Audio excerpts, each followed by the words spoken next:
તો આ સાથે પાટણથી સમાચાર પ્રાપ્ત થયા છે। પાટણથી સમાચાર સામે આવી રહ્યા છે। પાટણમાં શિક્ષકને ચેક રિટર્ન કેસમાં સજા આપવામાં આવી છે। 1 વર્ષની સજા અને 3 લાખ રૂપિયાનો દંડ ફટકારવામાં આવ્યો।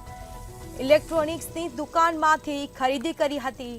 ખરીદી કર્યા બાદ દુકાનદારને ચેક આપ્યો હતો, જેમાં શિક્ષકે 2.11 લાખનો ઇલેક્ટ્રિક સામાન ખરીદ્યો।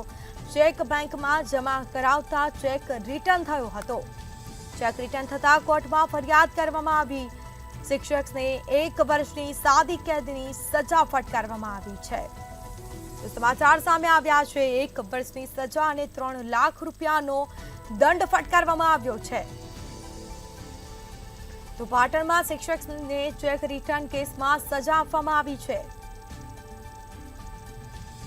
ચેક રિટર્ન થતા કોર્ટમાં ફરિયાદ કરવામાં આવી હતી।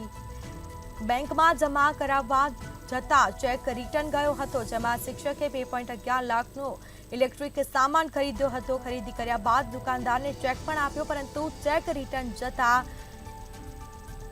વેપારી દ્વારા ફરિયાદ કરવામાં આવી। દુકાનદાર ફરિયાદ કરી હતી અને જે બાદ શિક્ષકને 1 વર્ષની સજા આપવામાં આવી છે। સાદી કેદની સજા ફટકારવામાં આવી છે।